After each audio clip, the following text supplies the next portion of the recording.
Hadirin dan hadirat yang dirahmati Allah Subhanahu wa taala.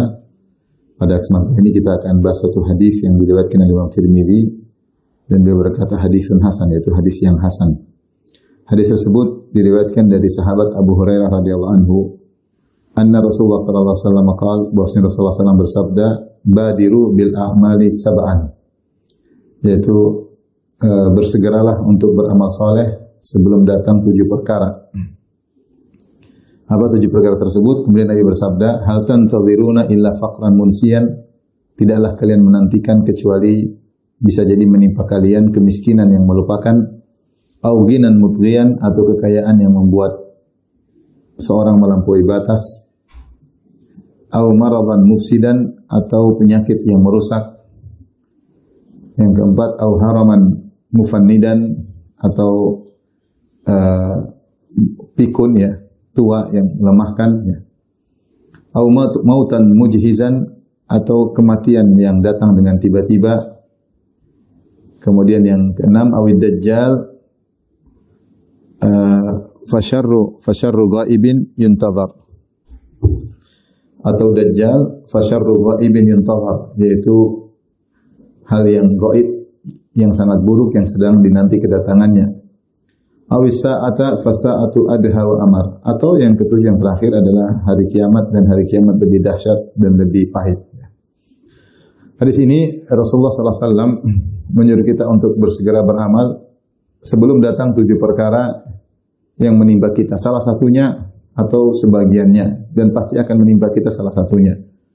Rasulullah mengatakan 7 perkara tersebut hendaknya kita beramal sebelum datang mendatangi kita. Yang pertama, faqran munsiyan, yaitu kefakiran yang buat seorang lupa atau melupakan seorang. Yang kedua, ghinan mutghiyan, kekayaan yang membuat seorang melampaui batas. Kemudian yang ketiga adalah maradan mufsidan, sakit yang membuat seorang rusak, ya, sehingga merusak kegiatannya, merusak tubuhnya. Kemudian haraman mufannidan, yaitu rasa tua yang membuat pikun, yang membuat lupa tentang banyak hal dengan hidup yang sangat sulit ketika di dalam kondisi tua. Au mautan mujhizan, kemudian yang kelima, kematian yang datang dengan secara mendadak. Kemudian yang ketujuh, dajjal. Dajjal adalah perkara gaib yang belum muncul, nanti akan muncul, namun dia sangat buruk. Fasyarru ghaibin yuntazar, yaitu perkara gaib yang dinantikan yang sangat buruk. Yang ketujuh, awis sa'ata, atau hari kiamat. Ya, kalau semuanya tidak kita temukan, maka paling tidak terakhir adalah pasti bertemu dengan hari kiamat, dan hari kiamat lebih dahsyat dan lebih pahit. Hadirin hadirat yang rahmati Allah Subhanahu wa taala, di sini Rasulullah SAW membuka hadisnya dengan badiru. Badiru dari al-mubadarah. Al-mubadarah dalam bahasa Arab artinya segera. Segera sebelum datang sesuatu, yaitu sebelum dia tiba kau segera mendahuluinya, ya, segera dan mendahului. Dalam bahasa Arab namanya al-mubadarah. Dan kalau kita lihat dalam hadis-hadis Nabi, banyak yang lafalnya mirip seperti ini, yaitu bersegera dalam beramal soleh. Seperti sabda Nabi SAW, badiru bil a'mali fitanan ka qita'al lail muzlim, yusbihu al-abdu mu'minan wa yumsi kafiran. Bersegeralah melakukan amal-amal soleh sebelum datang fitnah-fitnah yang dahsyat, seperti potongan-potongan gelap malam yang orang tidak bisa melihat jelas di malam yang sangat gelap tersebut. Sehingga jadilah seorang di pagi hari beriman, kemudian sore hari menjadi kafir. Atau sebaliknya, ada yang kafir di pagi hari, kemudian sore bisa beriman. Sebelum datang fitnah-fitnah tersebut, bersegeralah untuk beramal soleh. Ini salah satu hadis yang mirip dengan hadis ini. Jadi Rasulullah SAW menyuruh beramal soleh sebelum tiba hal-hal yang dikhawatirkan. Ya, di antaranya dikhawatirkan timbul fitnah. Kalau fitnah sudah bergejolak luar biasa, terkadang seorang bisa terjebak, kemudian berubah imannya. Seperti zaman sekarang banyak orang terkena fitnah syubhat, sehingga akhirnya membaca makalah-makalah yang ditulis oleh orang ateis, akhirnya berubah jadi ateis, atau ragu dengan agamanya, ya. Akhirnya menganggap semua agama benar, menganggap bahwasanya menyembah Allah sama dengan agama syirik, menyembah makhluk, ya. Dan banyak dai-dai yang menyeru kepada hal tersebut, menganggap semua agama sama, menganggap semua agama adalah benar, menyamakan antara agama tauhid dan agama yang menyeru kepada penyembahan terhadap makhluk-makhluk, entah kepada nabi, entah kepada hewan, entah kepada pohon, syubhat. Jadi bisa jadi orang di pagi hari masih beriman, dia baca suatu makalah tulisan, dia akses di dunia maya, sorenya dia bisa berubah. Dia bisa berubah ya. Apalagi zaman sekarang banyak anak-anak muda yang terprovokasi untuk mengenal namanya agnostik, yaitu aliran yang masih meragukan Tuhan ada atau tidak. Anak muda sekarang main coba-coba ya. Saya beberapa waktu yang lalu ada pas Ramadan, ada seorang lelaki dan istrinya datang kemudian mengeluh tentang anaknya. Anaknya sekolah di luar negeri, sekarang mengiklankan saya tidak lagi mau puasa, tidak mau lagi sholat. Kenapa? Karena pemahaman agnostik. Jadi anak-anak coba-coba, ingin tahu, akhirnya tidak punya dasar agama yang kuat. Pagi masih beriman, sore sudah tidak beriman lagi. Hari ini puasa, besok sudah memproklamirkan saya tidak mau puasa lagi. Ini terjadi. Dan itu terjadi ya. Dan banyak hal, maka sebelum datang hal-hal yang berbahaya, kata Nabi, segeralah banyak beramal. Karena dengan beramal soleh, seorang akan dijaga oleh Allah Subhanahu Wa Taala. Contoh lagi, hadis yang mirip seperti ini, Rasulullah SAW pernah bersabda, iktanimu khamsan qabla khamsin.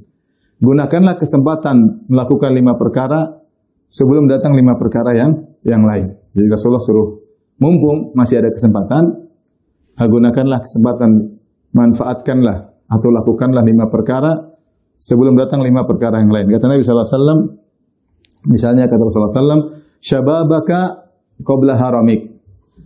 Silakan. Manfaatkanlah masa mudamu sebelum masa tuamu. Mumpung masih muda, masih bisa banyak beraktivitas, masih energik, maka lakukan amal soleh. Tentu tidak sama ketika sudah tua. Sudah tua tentu energi berkurang, kemampuan berkurang, kecerdasan berkurang. Semuanya mengalami penurunan. Itu sifat manusia. Kata Nabi, syababaka qabla haramik. Mumpung masih muda, maka manfaatkan masa mudamu sebelum masa tuamu. Kemudian kata Nabi SAW, sihataka qabla saqamik. Mumpung masih sehat, beramal soleh. Manfaatkan sebelum datang sakit. Kalau sakit susah kita mau beramal soleh, beraktivitas, apalagi sakit yang parah. Kemudian kata Nabi SAW, ghinaka qabla faqrik. Mumpung masih punya uang, sebelum ditimpa dengan musibah sehingga tidak punya harta. Kalau punya harta, gunakan untuk bersedekah, untuk menyambung silaturahmi, untuk memberi kebahagiaan bagi kaum muslimin, bantu orang susah. Nanti ada suatu waktu, misalnya datang menimpamu, kau tidak punya harta, kau tidak bisa beramal saleh. Maka mumpung masih kaya, maka bersedekahlah sebelum datang kemiskinanmu. Kata Nabi SAW juga, faragaka qabla syughlik. Mumpung masih punya waktu luang. Nanti kalau sudah sangat sibuk, tidak punya waktu luang, tidak sempat mengaji, tidak sempat beribadah, tidak sempat silaturahmi, bahkan tidak sempat berbakti sama orang tua dengan alasan kesibukan yang luar biasa. Kata Nabi, mumpung masih punya waktu luang. Yang terakhir kata Nabi SAW, hayataka qabla mautik. Mumpung masih hidup sebelum mati. Kalau masih hidup masih bisa beramal, punya cita-cita masih bisa diwujudkan. Cita-cita pengin hafal ini, pengin hafal pengin belajar ini. Tapi kalau udah mati udah nggak bisa. Cita-cita apapun tidak bisa dipenuhi. Ini contoh. Hadis-hadis ini mirip seperti hadis yang sedang kita bahas. Jadi Rasulullah mengatakan, badiru bil a'mali sab'an. Segeralah melakukan amal soleh sebelum datang 7 perkara. Yang 7 perkara ini akan menimpa kalian, salah satunya atau sebagiannya. Tadi apa kita bilang 7 perkara? Miskin yang melupakan, kaya yang membuat apa? Lalai, penyakit yang merusak. Kemudian apa tadi? Tua yang apa? Ya, tua yang bikin pikun. Kemudian kematian datang tiba-tiba. Kemudian dajjal yang mungkin akan datang. Yang terakhir adalah hari kiamat. Kalau kita perhatikan hari ini seperti ini semuanya adalah bentuk kasih sayang Nabi SAW kepada kita semua ya. Karena kita harus sadar hidup ini bukan cuma di dunia ini. Kita ada kehidupan selanjutnya. Kita sudah melewati alam-alam yang lain. Kita dulu pernah mungkin di alam ruh. Kemudian kita pernah di alam janin. Sekarang kita di alam nyata yang kita jalani sekarang. Ini bukan akhir daripada kehidupan. Setelah itu kita akan meninggal dan kita akan masuk pada alam lain. Alam yang lebih dahsyat. Alam barzakh. Alam kubur. Setelah alam kubur kita akan dibangkitkan, kemudian kita akan masuk dalam namanya alam akhirat yang dia adalah abadi selama-lamanya. Saya sering sampaikan bahwasanya kita di dunia kita bisa mengukur status kita di dunia dalam kehidupan nyaman, ekonomi kita lebih baik daripada si fulan, mungkin kita lebih rendah daripada si fulan, ya. Kita bandingkan, kita tahu status ekonomi kita di dunia, status kehidupan kita, tapi status kita di alam barzah kita tidak tahu. Nanti kita bagaimana? Hidup nyaman atau tidak, nggak ada yang tahu. Ya. Belum lagi kita nggak akan tahu atau kita tidak tahu bagaimana status kita di hari akhirat setelah dibangkitkan. Sementara Allah Subhanahu wa taala berfirman dalam Al-Qur'an, "Idza waqa'atil waqi'ah laisa liwaqa'atiha kadhibah khafidatur rafi'ah." Jika tiba hari kiamat, ya, laisa liwaqa'atiha kadhibah, dan hari kiamat pasti terjadi, ya. Kemudian kata Allah, khafidatur rafi'ah, hari kiamat tersebut akan meninggikan dan akan merendahkan. Khafidah merendahkan, rafi'ah mengangkat.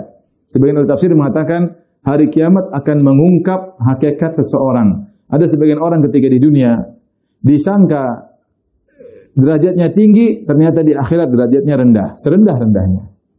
Dan ada orang di dunia disangka derajatnya rendah, ternyata di akhirat derajatnya sangat tinggi. Maka hari kiamat akan mengungkap hakikat derajat seseorang.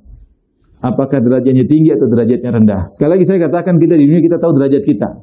Kita tahu derajat kita secara ekonomi, secara sosial, tingkatan status sosial kita ngerti. Tapi pada kehidupan berikutnya kita tidak tahu. Nah, dari sinilah datang kasih sayang Nabi SAW mengingatkan kita agar kita jangan membatasi perencanaan kita pada kehidupan yang kita jalani ini. Kita harus punya rencana untuk kehidupan berikutnya, yang harusnya kita lebih benar-benar fokus untuk merencanakan kehidupan berikutnya.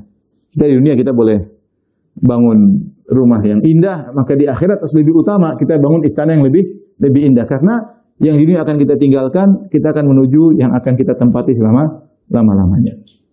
Disitulah datang perintah Nabi untuk bersegera dalam beramal saleh. Ya. Makanya kalau kita lihat ayat Al-Quran, datang semuanya tidak ada sekedar beramalah. Ya.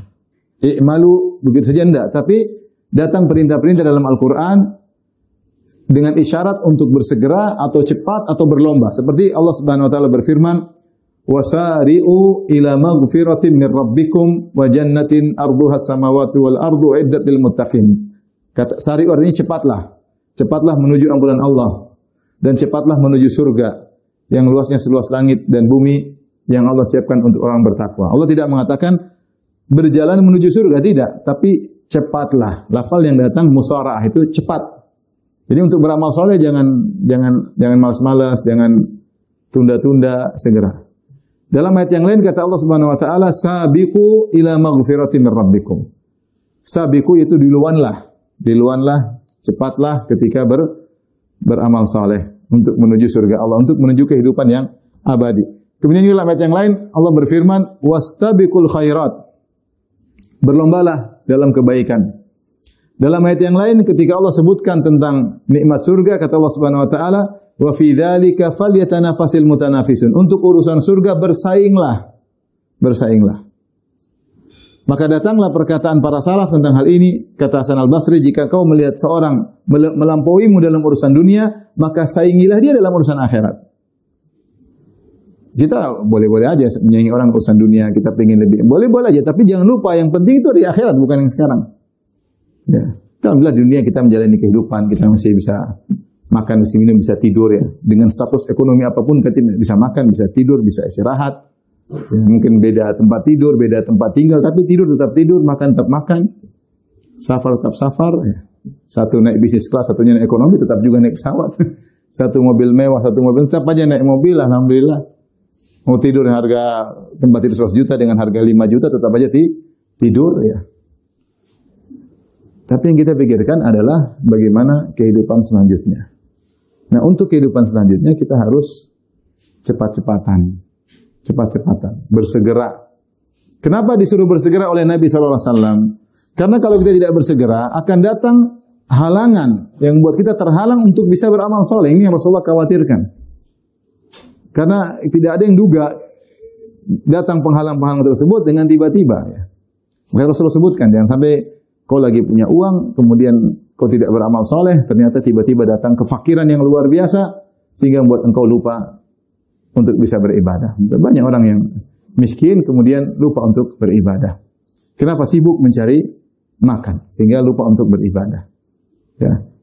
Atau mungkin kaya berlebihan, sehingga lupa dengan ibadah karena sibuk dengan kekayaannya. Dan seterusnya. Makanya Rasulullah mengatakan, manfaatkan 5 sebelum 5 tadi. Mumpung masih ada waktu luang sebelum sibuk, mumpung masih muda sebelum tua, mumpung masih punya duit sebelum miskin, mumpung sehat sebelum sakit, dan mumpung masih hidup sebelum mati. Tapi ini semua adalah perintah Nabi SAW untuk bersegera dalam beramal saleh. Tapi kita bahas satu persatu di sini. Kata Rasulullah SAW, badiru bil a'mali sab'an. Bersegeralah beramal saleh sebelum datang 7 perkara. Ya. 7 perkara tersebut pasti akan mendatangi kita, salah satunya atau sebagiannya. Hal tantadhiruna illa faqran munsian. Apa yang kalian nantikan kecuali kemiskinan yang melupakan. Apa yang disebut faqran munsian? Itu kefakiran yang buat seorang akhirnya lupa banyak hal. Dia lupa untuk beribadah, dia lupa untuk berzikir, dia lupa untuk menjalani kemaslahatan dirinya. Kenapa? Karena fakir, kemiskinan yang luar biasa. Sehingga dia pikirannya bagaimana bisa makan. Ya. Alhamdulillah kita tidak seperti itu. Tapi ada orang seperti itu. Karena kefakiran yang luar biasa, akhirnya sibuk bagaimana yang penting bisa makan. Sehingga lupa untuk ibadah, lupa untuk berzikir, lupa untuk baca Al-Quran. Dia kerja sampai 12 jam, datang ke rumah sudah letih. Ya, tidak bisa beraktivitas apa-apa. Ngaji juga nggak bisa, baca Quran nggak sempat. Karena sibuk mencari nafkah. Ya. Sebagian orang ada tagihan, dia harus memenuhi tagihan tersebut, dia harus kerja terus karena kebutuhan yang mendesak sehingga buat dia lupa. Ini disebut dengan faqran munsian ya. Ada sebagian orang yang fakir tapi dia masih bisa kontrol dirinya, dalam kemiskinannya dia bisa beribadah, dalam kemiskinannya dia bisa salat dengan baik, bisa berdoa kepada Allah, bahkan di balik kemiskinannya dia malah mendapat banyak maslahat, dia semakin ingat Allah Subhanahu wa taala. Sebagian orang miskin seperti itu. Dan sebagian orang miskin sebaliknya, ketika dia ditimpa dengan kemiskinan, dia semakin jauh dari Allah Subhanahu wa taala. Karena kemiskinan yang buat dia benar-benar lalai dan lupa dari kebaikan-kebaikan karena sibuk mencari nafkah. Tapi yang kedua, kata Nabi sallallahu alaihi wasallam, au ghinan mudghiyan, ya. Atau seorang bisa ditimpa dengan ghinan mudghiyan, yaitu kekayaan yang mudghi, maksudnya yang buat seorang melampaui batas. Ini juga suatu bahaya yang tidak disadari oleh sebagian orang-orang yang diberi kelebihan harta. Allah Subhanahu wa taala berfirman, "Kalla innal insana la yatagha." Sungguhnya manusia itu kalau kaya maka dia lupa diri. Ar-ra'ahu stagna. Manusia benar-benar melampaui batas kapan? Ar-ra'ahu stagna, tatkala dia memandang dirinya sudah berkecukupan. Inilah banyak menimpa orang-orang yang diberi kelebihan harta, sehingga ketika punya harta lebih maka timbullah inovasi-inovasi untuk hal-hal yang tidak bermanfaat. Sibuk misalnya jalan-jalan melulu, buang-buang uang, sibuk untuk beli barang-barang yang branded. Pikiran dia beli branded, terus pikiran dia cuma itu. Ya. Pikiran dia beli barang-barang mewah.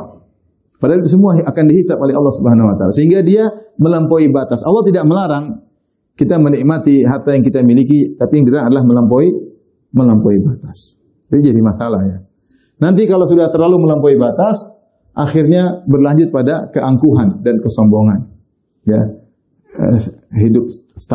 Lifestyle yang harus mewah, tidak merasa pede kalau dengan lifestyle yang biasa, ya akhirnya terjebak dengan pola hidup yang ingin diakui oleh orang-orang teman-teman di sekitarnya. Ya, saya ingatkan kepada ibu, hati-hati jangan terjebak dengan pola hidup seperti itu. Ibu punya duit, maunya beli tas yang branded, ya, dompet yang branded, sendal yang branded, semuanya harus yang apa? Branded. Ya, ini buat apa kalau seperti terus ya? Ini berlebihan. Ya. Kita kalau punya mungkin 1-2 untuk keperluan, tapi kalau semua harus branded, hanya buang-buang duit, tidak ada faedahnya, ya.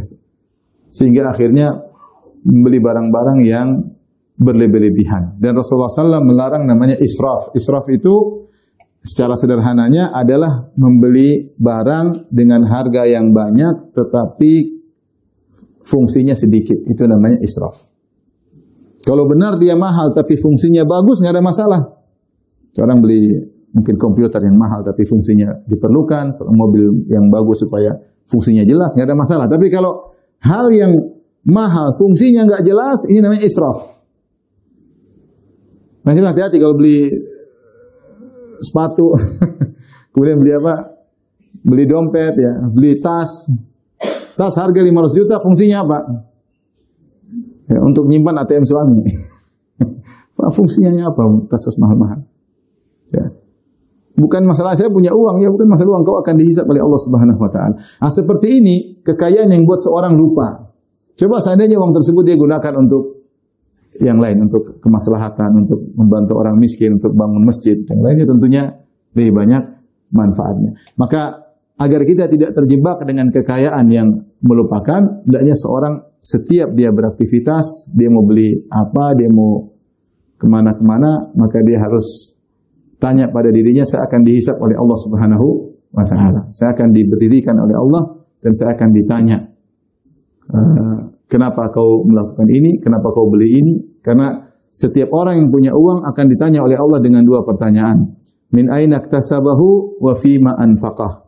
Dari mana dia dapatkan harta tersebut dan kemana dia konsumsikan, kemana dia belikan, ya, kemana dia belanjakan. Itu pasti akan ditanya oleh Allah kepada kita semua. Nah, kalau kita melatih diri, setiap kita punya harta, pastikan harta kita dari sumber yang halal. Yang kedua, kita kemanakan harus kita pastikan juga. Karena kita pasti ditanya oleh Allah Subhanahu wa taala. Nah, kalau beli barang-barang yang berlebihan, kalau kita bisa jawab, silakan. Kalau enggak, enggak usah ya. Enggak usah. Masih banyak hal yang bermanfaat yang bisa kita lakukan dengan harta tersebut. Maka dulu orang-orang miskin dari kalangan para sahabat cemburu kepada orang kaya dari kalangan para sahabat. Kenapa? Karena orang kaya dari kalangan para sahabat menggunakan harta mereka untuk berinfak di jalan Allah. Maka orang miskin berkata, "Ya Rasulullah, dhahaba ahlud duthuri bil ujuri." Ya Rasulullah, orang-orang kaya mereka telah membawa pahala yang banyak. Kenapa bisa demikian? Kata para sahabat yang miskin, "Yusalluna kama nusalli." Kami salat, mereka juga salat, ya. "Yasumuna kama nasum." Kami puasa, mereka juga puasa. Kami salat, mereka salat. Kami puasa, mereka juga puasa. Tetapi wa yatasaddaquna bi fuduli amwalihim. Tapi mereka bisa bersedekah, kami tidak bisa. Mereka bisa bersedekah, kami tidak bisa. Artinya para sahabat yang diberi kelebihan harta oleh Allah, mereka gunakan kesempatan ini untuk beramal soleh yang tidak bisa dilakukan oleh orang miskin. Akhirnya Rasulullah kabarkan kepada orang miskin, agar kalian bisa menyaingi orang kaya, maka kalian bersedekah dengan cara lain. Sedekah bukan dengan harta, tapi dengan zikir, bertasbih, bertahlil, bertakbir, baca Quran, bantu orang, ya. Maka sahabat pun melakukan. Yang miskin-miskin semangat berzikir. Akhirnya yang kaya juga dengar tentang keutamaan berzikir. Maka yang kaya juga berzikir. Akhirnya sahabat miskin datang lagi, ya Rasulullah, sami'a ikhwanuna, yang kaya-kaya juga dengar, ternyata mereka juga berzikir. Jadi tetap saja kita kalah. Kata Rasulullah SAW, "Dzalika fadlullah yu'tihi may yasha." Ini adalah karunia Allah yang Allah berikan kepada siapa yang Allah kehendaki. Maka kita kalau diberi amanah dari Allah, harta itu amanah, ya. Saya perlu ingatkan kepada diri saya pribadi dan khususnya harta itu amanah, ya. Karena kita tahu, kita sering kalau ada musibah kita bilang apa? Inna lillahi wa inna ilaihi raji'un. Kita ini milik Allah. Jangankan harta kita ini milik Allah dan kita akan dikembalikan kepada Allah, ya. Allah juga berfirman, "Wa atuhum mimma lillahi alladzi atakum." Berikanlah kepada mereka dari harta Allah yang Allah berikan kepadamu. Kata Allah, bersedekahlah kepada mereka dengan harta Allah yang Allah berikan kepadamu. Jadi harta yang kita pegang ini milik siapa? Hakikatnya milik Allah. Kita hanya diamanahi. Kemudian juga dalam Al-Quran Allah mengatakan, ya, mimma ja'alakum mustakhlafina fi, ya. Berinfaklah dengan harta yang Allah jadikan kalian memilikinya, ya. Jadi harta ini jangan sampai membuat kita melampaui batas. Maka kita harus kontrol. Saya rasa paling baik kita mengontrol harta dengan selalu kita bawa dalam benak kita dengan dua pertanyaan. Ini harta kau dapatkan dari mana? Yang kedua, kemana kau infakkan, ya. Sehingga dengan demikian kita tidak berlebih-lebihan. Karenanya ketika dalam hadis Rasulullah SAW menyebutkan ittala'tu ala ahli jannah fawajadtu aktsara ahliha al-fuqara. Aku menengok kepada surga dan aku mendapati kebanyakan penghuninya adalah orang-orang miskin. Kenapa? Karena orang miskin banyak kalau mereka diuji dengan kesulitan mereka bisa bersabar. Tapi orang kaya kalau diuji dengan kekayaan banyak mereka tidak lulus. Terbawa, mereka togoh melampaui batas ya. Atau punya uang ke sana kemari, akhirnya bermaksiat dengan uang tersebut, hambur-hamburkan uang. Maka ini semua membuat mereka tidak lulus dalam ujian. Maka seorang yang diberi taufik oleh Allah, orang yang bahagia adalah orang diberikan harta kemudian digunakan di jalan Allah. Kata Nabi SAW, ni'ma al-malu salih li rajulis salih. Sebaik-baik harta jika dimiliki oleh seorang yang saleh. Ya, kesempatan ya. Kalau kita punya harta, tidak usah ragu-ragu kita untuk bantu ya, menyumbang di jalan Allah. Seakan-akan kita sedang menabung di banknya Allah Subhanahu Wa Taala. Kita sekarang kalau semangat punya uang kita tabung di bank di dunia yang akan kita tinggalkan. Kita tabung di banknya Allah dan Allah akan kasih balasan dengan riba sistemnya Allah. Allah kasih berlipat-lipat ganda. Bunganya berlipat-lipat ganda. Ya, apalagi kalau infak tersebut fisabilillah minimal 700 kali lipat. Minimal 700 kali lipat. Maka seorang silakan menikmati kehidupan di dunianya tapi jangan lupa untuk siapkan istana di alam berikutnya. Kita semua akan masuk dalam alam tersebut. Sudah banyak saudara-saudara kita, orang tua kita, teman-teman kita sudah masuk dalam tersebut. Kita nggak tahu nasib mereka di sana seperti apa. Kita sekarang masih hidup, kita bisa persiapkan bagaimana masa depan kita di alam berikutnya. Rasulullah bilang segera. Ya, kalimatnya apa?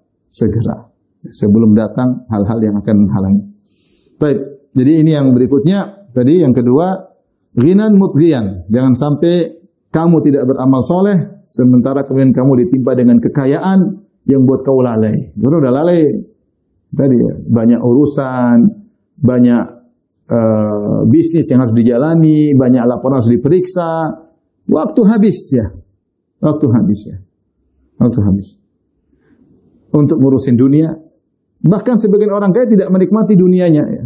Dia ngurusin dunia terlalu banyak sampai orang pada libur dia juga harus kerja. Ya, waktu dia libur cuma sedikit. Sehingga dunia juga dia dapatkan tidak seperti yang dia bayangkan. Waktu dia habis banyak untuk bikin urusan sana orang pada tidur dia belum tidur. Terus dia dapat ya tidak seberapa. Akhirat dia lupakan, ini yang bahaya. Akhirat dia lupakan. Yang berikutnya yang ketiga, au maradan mufsidan atau penyakit yang merusak ya. Penyakit yang merusak. Sebagian penyakit benar-benar merusak kita, yang merusak misalnya organ pernapasan kita, merusak darah kita, darah menjadi rusak, ada misalnya kanker darah lah, macam-macam terkait dengan darah ya. Merusak jantung kita, ya. Merusak tubuh kita, merusak kulit kita, penyakit macam-macam. Yang penyakit tersebut kalau sudah menyerang seseorang, maka dia akan sulit untuk beribadah kepada Allah Subhanahu Wa Taala. Ya. Seorang kalau sudah sakit terkadang dia ya hanya mikir dirinya, sudah istrinya kurang dia pedulikan, anaknya, karena dia sedang sibuk menghadapi penyakit yang dia rasakan. Sehingga terkadang dia lupa juga beribadah kepada Allah Subhanahu Wa Taala. Ya.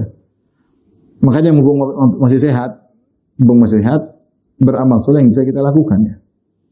Ya, mumpung masih sehat. Akan datang suatu saat kita sakit, kita sudah nggak bisa beraktivitas sebagaimana kita masih muda ya. Namun subhanallah, ini di antara keindahan syariat. Kalau seorang di masa mudanya atau di masa sehatnya dia melakukan aktivitas amal soleh, kemudian ketika dia sakit dan dia tidak bisa melakukan aktivitas sebagaimana biasanya, tetap dicatat Allah aktivitas sebagaimana yang dilakukan ketika masih muda. Misalnya seorang ketika masih muda atau masih sehat, dia waktu sehat, ternyata dia suka sholat malam, dia suka baca Quran, dia suka pergi ke masjid. Kemudian dia ditimpa dengan sakit. Maka dia harus duduk di kursi roda, dia sudah tidak bisa seperti dulu. Tetap dicatat pahalanya sebagaimana aktivitasnya ketika dia masih apa? Sehat. Yang Allah nilai adalah bagaimana ketika belum ada uzur. Karena Allah tahu seandainya tidak ada uzur, dia akan melakukan kebiasaannya. Rasulullah SAW bersabda dalam hadisnya, "Idza maridal abdu aw safar kutiba lahu ma kana ya'malu minhu muqiman sahihan." Jika seorang hamba safar atau sakit, tetap dicatat bagi dia amal soleh yang biasa dia lakukan ketika sehat dan ketika tidak bersafar. Kita ketika tidak sedang bersafar, alhamdulillah kita mungkin sholat malam, mungkin kita sholat qobliyah dan ba'diyah, mungkin kita puasa Senin Kemis. Ketika kita safar, kita tidak bisa melakukannya karena banyak kegiatan, letih, capek, mungkin tidak ada tempat untuk bernaung yang nyaman. Maka Allah tetap catat kebiasaan kita ketika kita sedang tidak bersafar. Karena Allah tahu kalau kita tidak bersafar, kita biasa kegiatan seperti ini. Biasanya sholat malam, biasanya puasa Senin Kemis, biasanya nyambung silaturahmi kepada orang tua, biasanya nelpon kerabat. Ketika kita bersafar, kita sibuk, tidak sempat melakukan itu semua, tetap dicatat oleh Allah kebiasaan yang kita lakukan. Sama ketika kita sehat.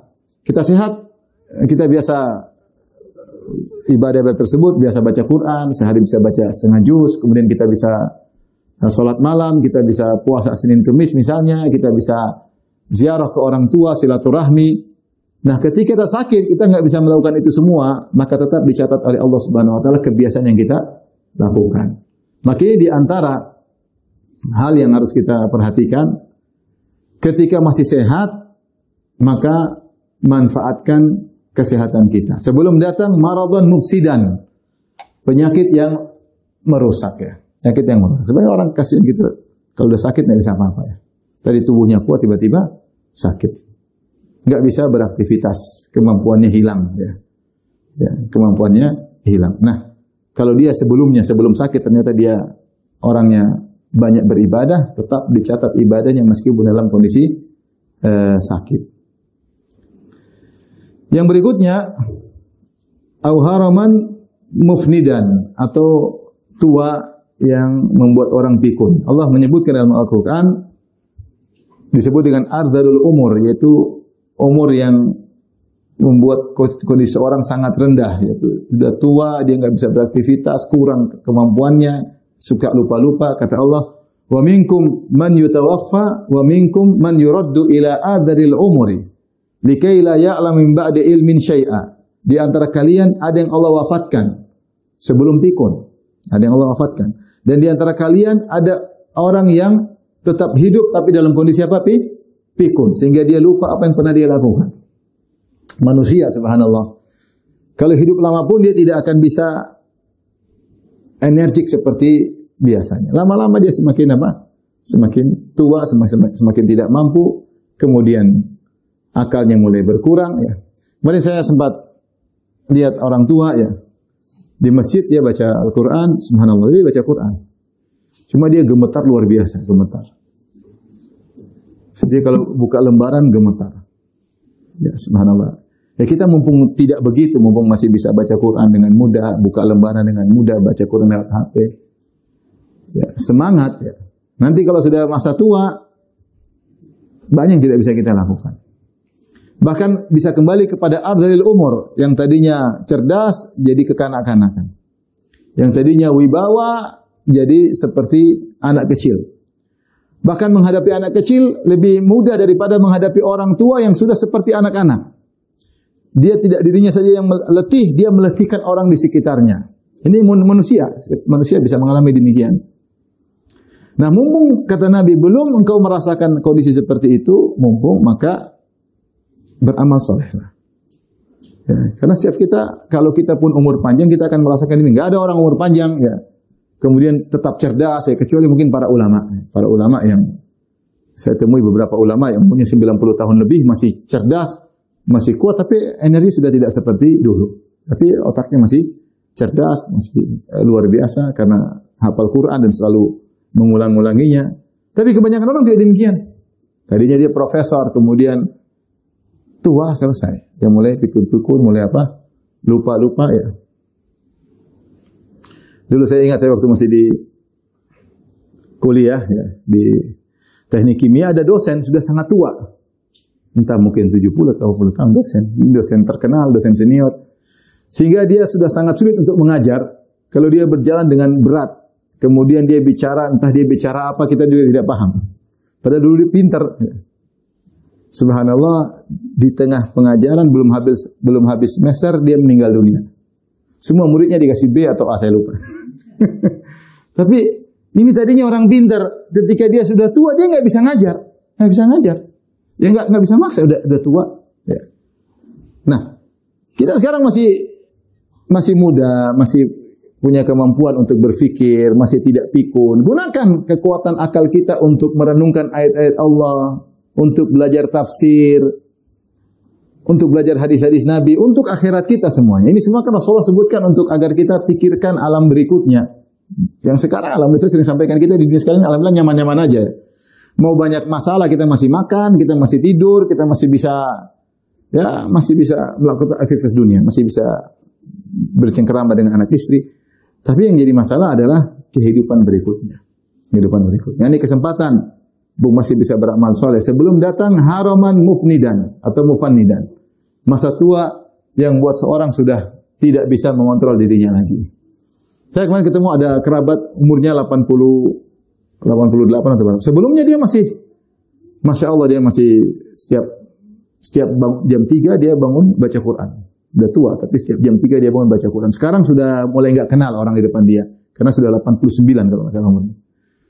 Sudah mulai pikun. Tapi insya Allah karena dia waktu masih sehat, dia selalu baca Quran. Insya Allah catat pahalanya sebagaimana yang sering dia lakukan. Ya.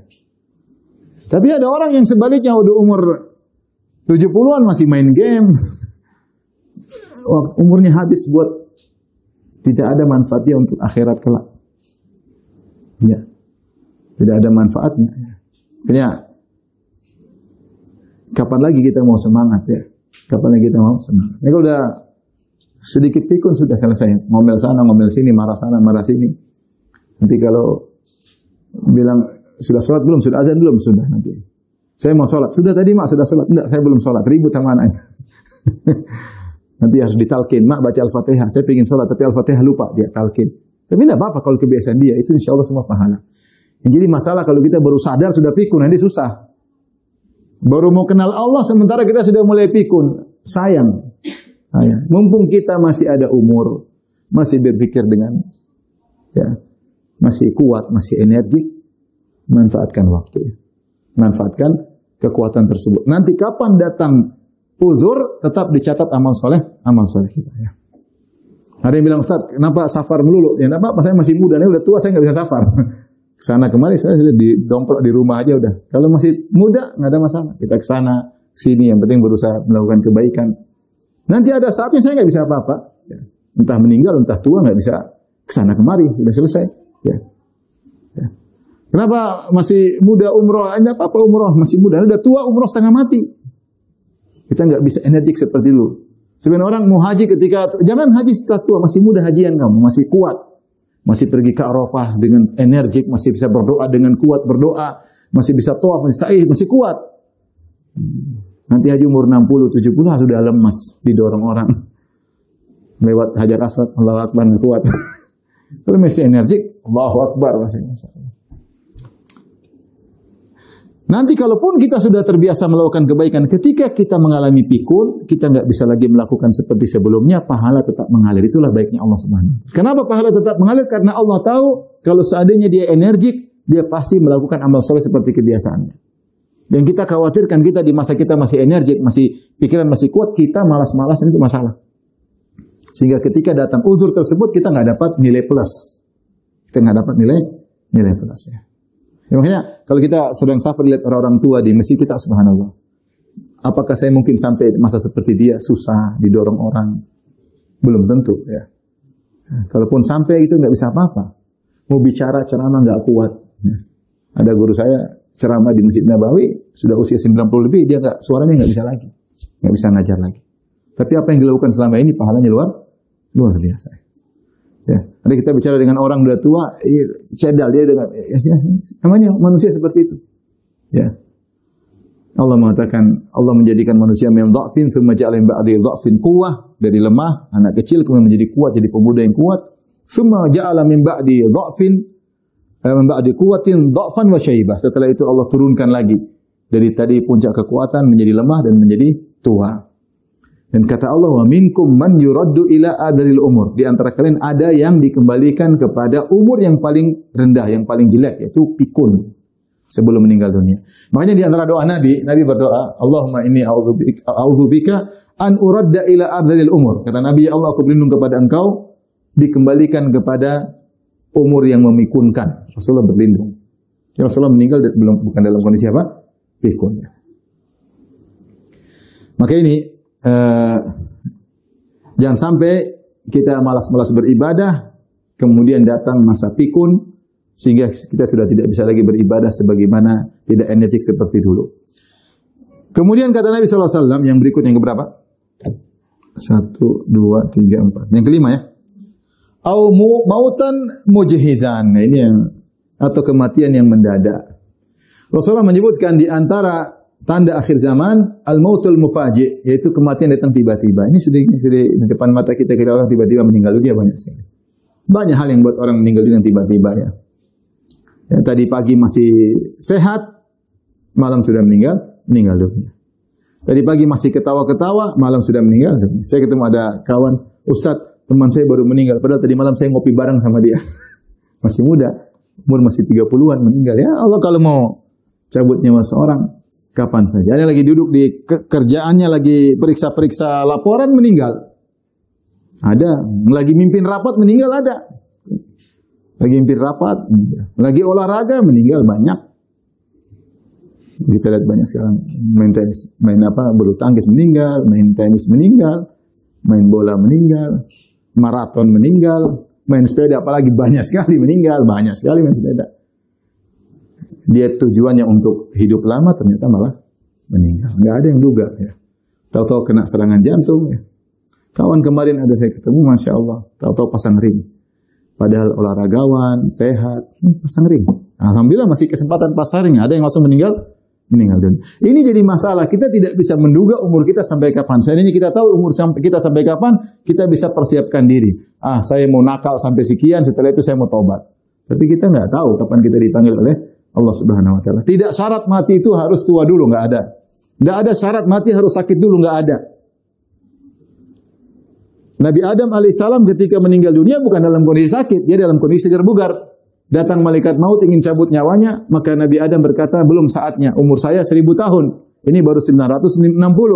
Kata malaikat maut, engkau telah memberikan 40 umurmu kepada Nabi Daud. Jadi disebutkan dalam hadis yang sahih ketika Allah menciptakan Nabi Adam, Allah menentukan umur Nabi Adam berapa tahun? 1000 tahun. Setelah itu Allah memperlihatkan kepada Nabi Adam alaihissalam anak-anak keturunannya. Tiba-tiba Adam tertarik melihat putranya Daud, cucunya. Ini siapa kata Allah? Kata Nabi Adam. Kata Allah, itu Daud, salah satu cucumu. Kata Nabi Adam, berapa engkau kasih umur buat Daud alaihissalam? Kata Allah, 60 tahun. Kata Adam, terlalu sedikit. Tambahkan, berikan 40 tahun dari saya buat dia. Akhirnya Nabi Daud umurnya jadi berapa? 160 tambah 40. Nabi Adam jadi berapa? 1000 kurang 40? 960. Kemudian ratusan tahun kemudian, Nabi Adam 19 tahun kemudian atau 19, akhirnya waktunya meninggal setelah usianya 960. Datang malaikat maut. Adam bukan lagi sakit-sakitan lagi, enggak, dia sehat bugar ya. Saatnya meninggal dunia. Kata Adam, belum, umur saya 1000. Kata malaikat maut, kau sudah hadiahkan sama Daud. Enggak, saya lupa. Kata Nabi ketika menyampaikan hadis ini, kata Nabi SAW, Nasya Adam wa nasyat dzurriyyatuhu. Adam lupa, makanya anak keturunan juga lupa. Artinya maksud saya sampaikan hadis ini, saya ingin menyampaikan bahwasanya meninggal itu tidak harus sakit dulu. Adam segar bugar, akhirnya meninggal dunia. Sama pun yang terjadi pada putranya Daud tersebut, cucunya Daud alaihissalam. Daud alaihissalam ketika meninggal bukan sakit. Dalam hadis yang sahih, dia lagi keluar, kemudian datang malaikat maut, masuk ke kamarnya, maka istrinya pun ketakutan. Istrinya bilang, kalau datang Daud, hati-hati engkau jangan melakukan keburukan. Dia ingatkan malaikat maut. Akhirnya Nabi Daud datang dalam kondisi segar bugar. Nabi Daud berkata, man anta, siapa engkau?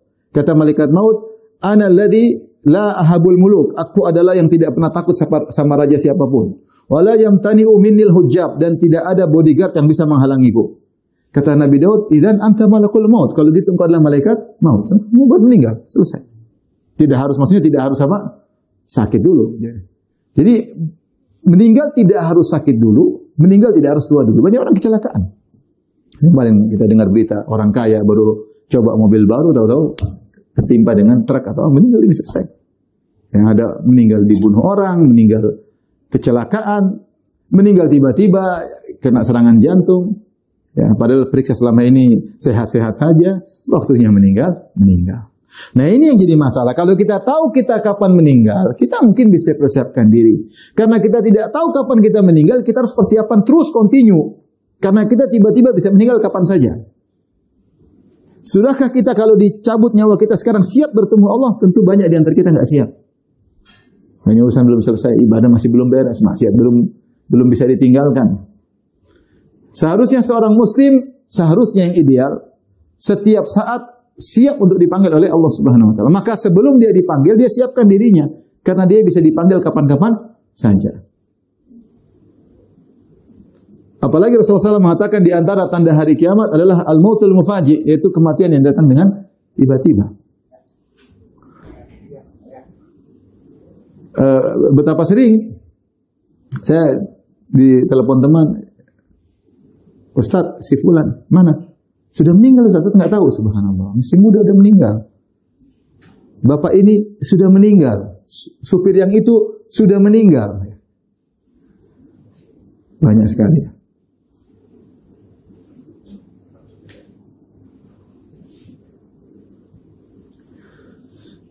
Karena di antara hal yang harus kita khawatirkan sehingga kita berpersiapan adalah kematian dengan tiba-tiba. Kematian dengan tiba-tiba. Ada seorang kawan, ya, dia datang ke tanah air, ya. Kemudian dia ada mau bagi-bagi sedekah atau bantuan di tanah air orang Arab, ya. Kemudian dia cancel, atau dia nggak cancel, dia langsung balik. Kegiatan dia berhentikan, dia harus balik ke Madinah. Kenapa dia harus balik ke Madinah? Karena ternyata bibinya sakit keras. Akhirnya dia balik ke Madinah, ternyata bibinya meninggal. Kemudian dia sholatkan di Masjid Nabawi. Sholat mayat, dia menyolatkan bibinya ba'da Isya. Dan dia kuburkan bibinya. Kemudian subuhnya dia yang dikuburkan. Subuhnya dikuburkan. Ini teman saya sendiri. Subuhnya dia dikuburkan. Dia pulang, subhanallah, tapi luar biasa. Dia balik, sholatkan bibinya, dia kuburkan bibinya. Paginya dia yang dikuburkan. Kita nggak tahu kapan malaikat maut datang menyebut mencabut nyawa kita, ya.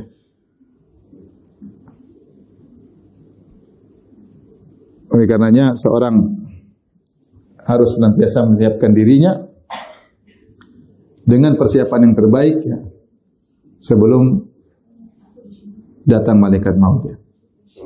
Waalaikumsalam warahmatullahi wabarakatuh.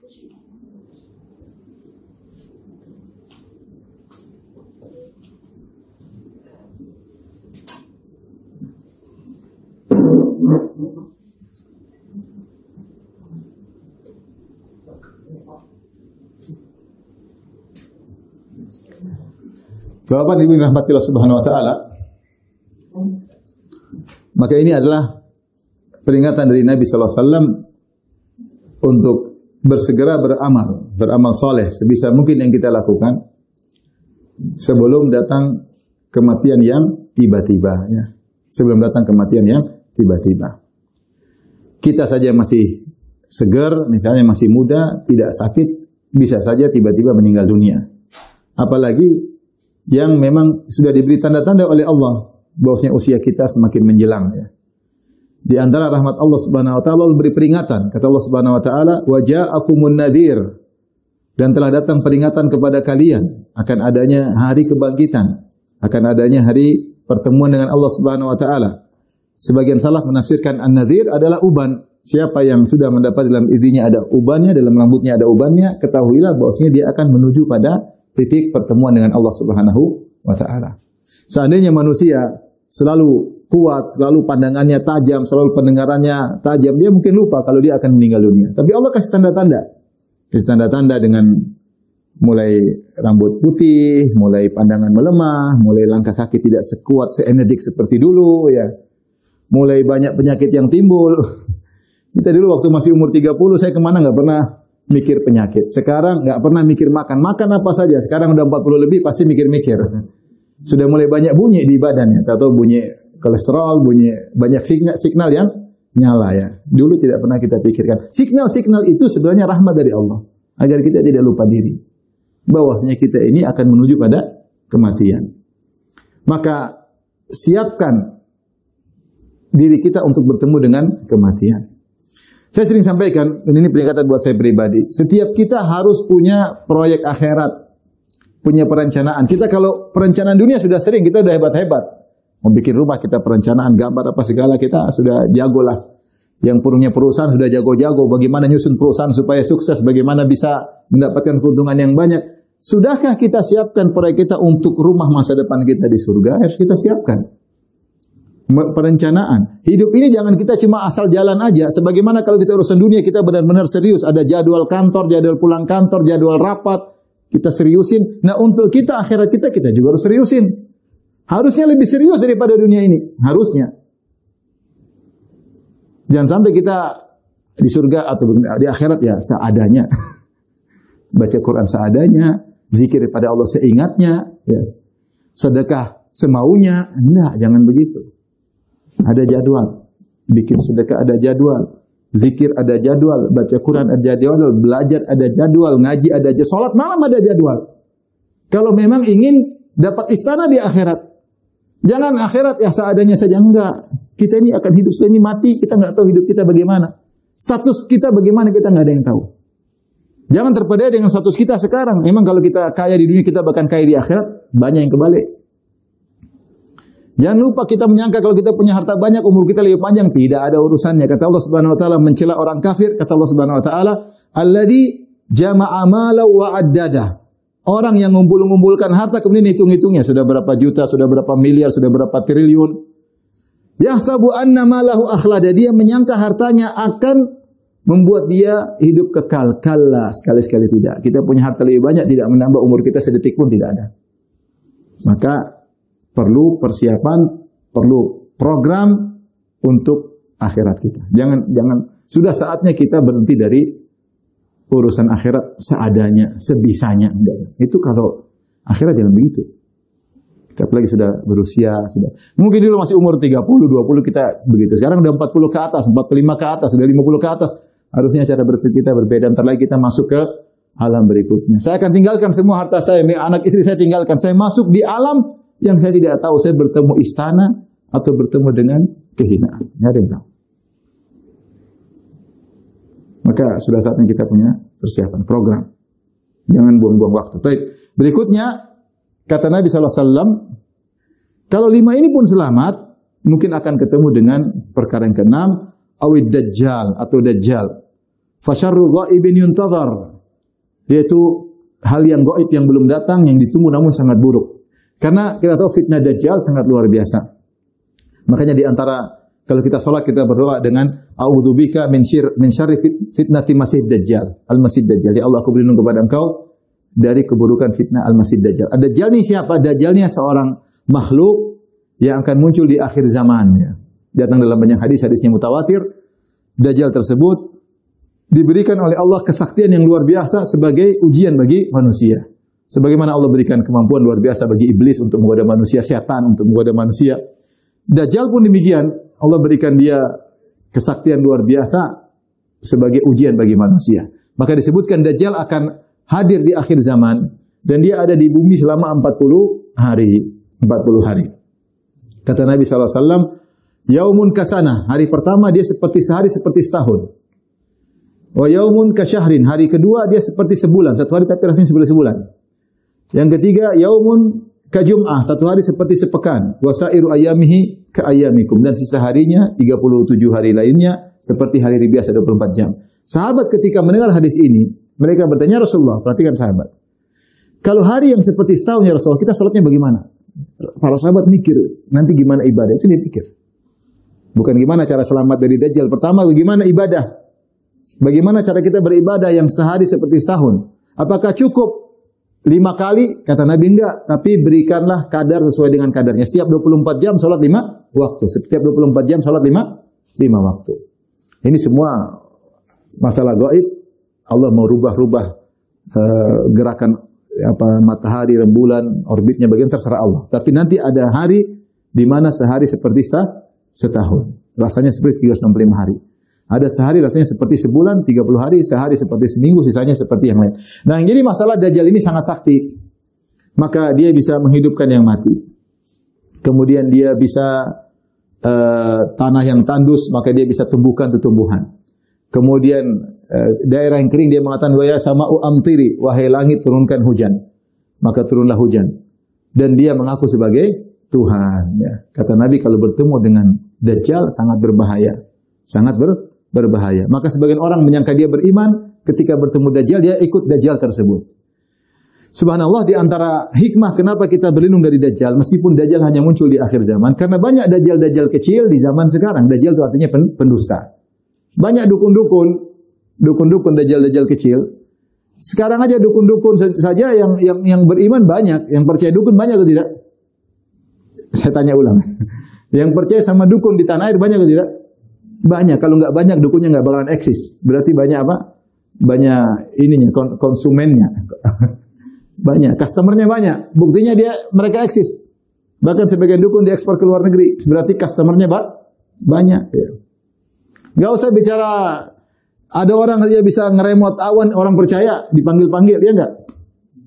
Ngeremot awan. Banyak orang percaya. Itu baru Dajjal-Dajjal kecil. Gimana kalau Dajjal yang luar biasa, yang benar-benar sakti, yang luar biasa, maka banyak orang imannya bisa tergadai ketika itu. Maka Rasulullah ingatkan, beramal soleh, jangan sampai ketemu Dajjal, karena susah. Kalau seorang sering beramal soleh, dia akan dilindungi oleh Allah dari fitnah apa? Dajjal. Tapi kalau dia nggak punya amal, dia mudah terbawa fitnah Dajjal. Ya. Di India saja nama Sai Baba ya. Saya waktu masih SMA, dibilang inilah Dajjal, sakti luar biasa. Orang pada ketakutan. Padahal bukan Dajjal, itu saja sudah banyak menipu orang. Bagaimana kalau Dajjal asli? Yang terakhir, kata, kalaupun tidak bertemu dengan 6 perkara, kata Nabi SAW, awis sa'ah fasa'atu adha wa amar. Paling tidak kita semua akan bertemu dengan hari kiamat. Hari kiamat lebih dahsyat dan lebih pahit. Ya. Hari kiamat maksudnya apa? Bapak dan Ibu, maksudnya kita dibangkitkan, kemudian dibuka catatan amal kita, dibuka semua apa yang pernah kita lakukan, kemudian kita diaudit oleh Allah Subhanahu wa taala. Semua yang pernah kita lihat ditampakkan, semua yang pernah kita dengar ditampakkan, semua yang pernah kita lakukan ditampakkan. Semua yang pernah kita bicarakan diperlihatkan. La yughadiru saghiratan wala kabiratan illa ahsaha. Tidak ada suatu perkara besar maupun kecil kecuali semua tercatat. Kata Allah, ma yalfidhu min qaulin illa ladaihi raqibun atid. Tidak satu lafaz pun terucap kecuali tercatat. Semua lirikan mata, ya'lamu kha'inatal a'yun. Allah melihat, mengetahui pengkhianatan lirikan mata, wa ma tukhfis sudur, dan apa yang terlintas dalam benak kita. Hasad, dengki, merendahkan orang, menghina orang, merasa sombong, merasa angkuh, berburuk sangka, berbaik sangka, semuanya tercatat dan itu akan dibuka.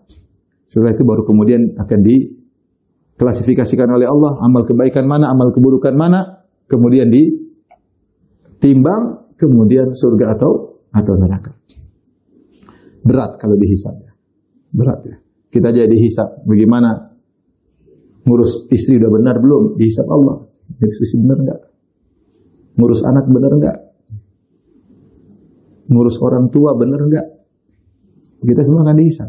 Kullukum mas'ulun, kullukum ra'in, wa kullukum mas'ulun an ra'iyati. Setiap kalian adalah pemimpin dan setiap kalian akan diminta bertanggung jawab atas pimpinannya. Tidak mudah dihisab. Kita pemilik perusahaan, kita akan ditanya oleh Allah. Bawahan kita, pekerjaan kita, urusannya panjang. Ya. Sama orang tua kita, sudahkah kita berbakti? Urusannya panjang. Sama anak, sudahkah kita ngurus atau biarin aja? Cuma dikasih duit, kita enggak bimbing agamanya, kita akan ditanya oleh Allah. Ya. Kakak adik kita, sudahkah kita ngurus mereka? Akan ditanya oleh Allah Subhanahu wa taala. Berat. Istri, sudah urus istri, tanya, ngurus suami enggak? Atau suaminya dicuekin, istrinya main HP mulu. Allah akan tanya. Ya. Suaminya dicuekin, enggak diurusin, istrinya ngurusin tas, ngurusin grup, ngurusin yang enggak genah, enggak ada urusan. Ya. Berat, hisab itu apa? Berat. Makanya Allah mengatakan, atau Nabi berkata, kalaupun kalian tidak bertemu dengan 6 ini, kalian tidak mendapati kemiskinan yang melupakan, faqran munsian, ghinan mutghiyan, tidak menemukan kekayaan yang buat kalian melampaui batas, maradan mufsidan, tidak mendapati penyakit yang merusak kalian, haraman mufannidan, kalian tidak menjadi tua yang buat kalian pikun. Tidak. Kalian pun kalau mati tidak mati mendadak, tapi mati ada tanda-tanda. Ya, kalian tidak bertemu Dajjal, terakhir kalian akan bertemu dengan hari kiamat. Hari kiamat masalahnya hisab. Ya. Maka bagaimana Allah menggambarkan dahsyatnya hari tersebut? Kata Allah Subhanahu Wa Taala, yauma yafirul mar'u min akhi, seorang akan kabur dari saudaranya, wa ummihi wa abi, dia akan kabur dari ibunya dan bapaknya, wa sahibatihi wa bani, dia akan kabur meninggalkan istri dan anak-anaknya. Kenapa? Likulli imri'in minhum yauma idzin sya'nu yughni, masing-masing sibuk dengan urusannya. Ngurusin, takut ketika hari tersebut. Bahkan seorang tidak mau ketemu dengan istrinya. Kenapa? Dia takut dituntut sama istrinya. Kamu suami enggak beres, enggak pernah ini, belum ada yang kamu tidak tunaikan hakku, dia takut. Dia takut ketemu anaknya, takut anaknya nuntut. Ayah dulu begini-begini, takut ketemu orang tuanya. Kamu dulu tidak berbakti, sehingga dia kabur dari semua orang. Takut dituntut. Dikarenanya, Bapak Ibu rahmati Allah Subhanahu Wa Taala, ini semua adalah bentuk kasih sayang dari Nabi SAW agar kita persiapkan diri kita untuk beramal soleh sebelum datang hal-hal tersebut. Maka nasihat saya untuk saya pribadi dan para hadirin hadirat, mulai sekarang, dan kita pun sudah terlambat, kita memprogramkan akhirat kita. Bung masih ada umur, Bung masih ada duit, Bung masih ada kemampuan. Jangan hidup begini-begini saja. Dunia alhamdulillah begini saja kita masih hidup. Kalau dunia begini-begini aja, nggak usah terlalu lebay-lebay, kita masih hidup. Tapi akhirat ini, sebentar kita mati, nggak tahu hidup kita kayak apa. Jangan sangka sekarang kita punya rumah mewah, kemudian kita akan masuk dapat rumah mewah juga, belum tentu. Bisa jadi terbalik.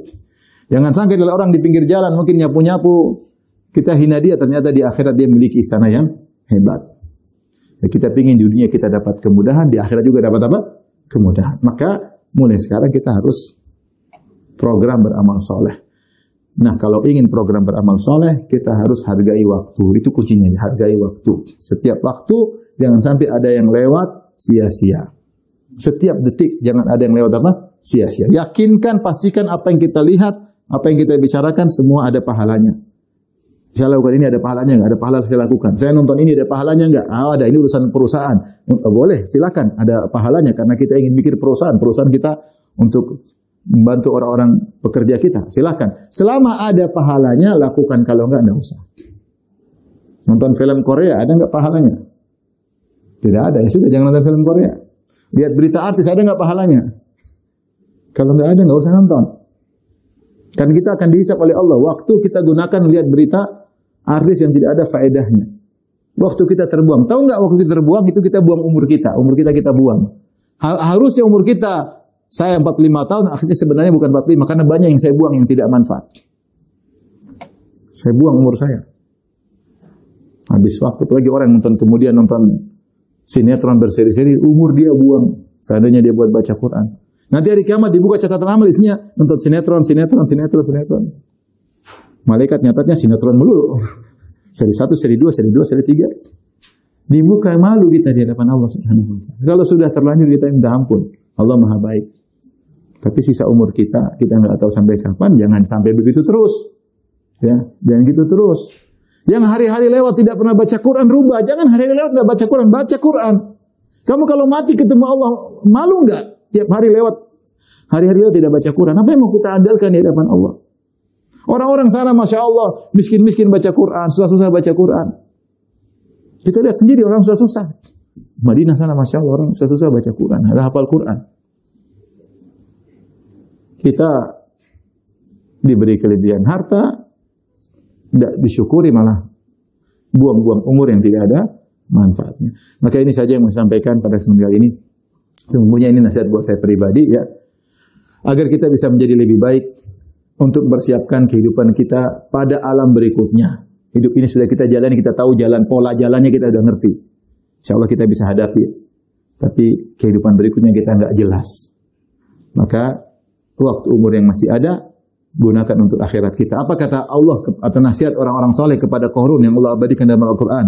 Wabtaghi fima atakallahu darul akhirah. Gunakanlah apa yang Allah berikan kepadamu untuk mencari negeri akhirat. Apapun potensi yang Allah berikan kepadamu, kecerdasan, kesehatan, uang, ekonomi yang bagus, apapun, gunakan untuk kesuksesan akhiratmu. Dunia alhamdulillah kita bisa jalan.